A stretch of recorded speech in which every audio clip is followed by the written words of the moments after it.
prihatin dan sungguh prihatin perbedaan orang tua mendidik anak tahun 80 sama 90-an dengan orang tua zaman sekarang.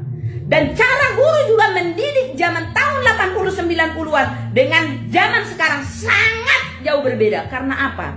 Saya bingung. Apa hukum kita kah yang salah? Atau peraturan-peraturan kah yang tidak benar? Kurang paham. Saya melihat salah satu di sosial media ada masalah anak merokok di sekolah, lalu ditampar oleh kepala sekolah. Apakah itu salah? Tidak. Karena anak itu tidak lagi mengikuti aturan sekolah, tidak lagi mengikuti aturan disiplin, dan sekolah itu bukan tempat merokok buat siswa. Sekolah itu adalah tempat menuntut ilmu untuk masa depan dia. Apabila anak saya ditampar guru di sekolah karena dia merokok, coba lapor ke saya akan tampar lagi 5 kali. Kalau guru mungkin tampar sekali, kalau saya tampar akan 5 kali. Karena apa? Dia saya sekolahkan ke sekolah tersebut untuk mengisi otaknya, untuk menuntut ilmu, bukan untuk merokok. Tidak mungkin saya sebagai orang tua yang benar membiarkan anak saya merokok, apalagi dia masih sekolah. Jujur, anak saya yang paling bontot sekarang sudah kuliah, tapi belum paham namanya rokok. Laki-laki loh itu, belum paham namanya rokok. Anak saya bilang, apa kenapa kau yang gak merokok, nak? Orang bodoh yang merokok itu, mak. Pemilik perusahaan pun belum tentu merokok. Pemilik perusahaan rokok pun belum tentu merokok pakai rokoknya itu. Jadi orang tua yang seperti saya, jika anakmu memang mau ingin berhasil, jangan manjakan, jadikan dia mandiri. Kita orang tua dulu zamannya kita sekolah, tidak mungkin kita lapor ke orang tua lalu orang tua marah datang ke sekolah atau datang ke kantor polisi melapor-lapor. Tidak mungkin. Yang ada kita ditambahin dengan ini. Jangankan itu, jangankan yang merokok kita sekolah dilapor ke orang tua. Orang tua pasti membunuh kita di rumah kali.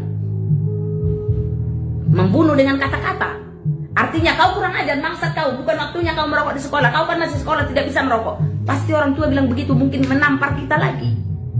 Jangankan itu, dulu kita tidak bisa kali-kali aja kelas 3 SD, kita disuruh berdiri di depan seperti ini. Pegang kuping, kaki diangkat satu. Kalau enggak keluar di depan pintu, kalau enggak di depan tiang bendera, begini. Panas-panas kita harus merangkak itu, angkat kaki satu, kuping dipegang begini. Itulah yang membuat anak sekolah zaman dahulu itu jauh lebih pintar dengan anak sekolah zaman sekarang. Tanggung jawabnya jauh berbeda. Tapi sekarang bagaimana? Hai orang tua, teman-temanku orang tua, jangan memanjakan anakmu. Ingat, kita nggak hidup sampai mereka tua.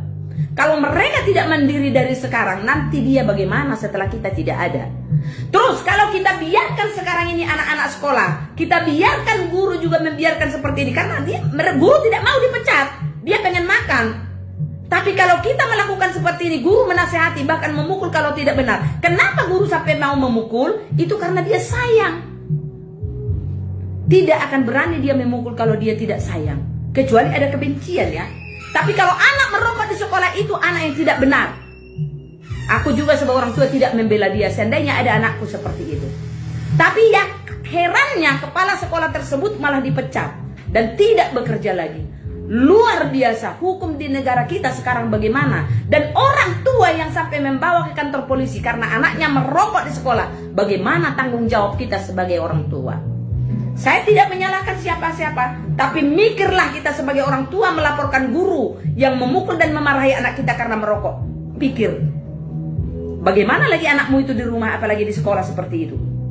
Coba, apakah itu tujuan kita melahirkan anak itu? Kita melahirkan anak itu, tanggung jawab kita mendidik, membesarkan sampai dia menjadi orang, bukan untuk menjadi preman. Ya, saya sangat prihatin dan sungguh sangat sedih melihat ini. Semoga ke depan negaraku akan berubah. Hukum-hukum yang tidak baik janganlah diberlakukan. Terima kasih.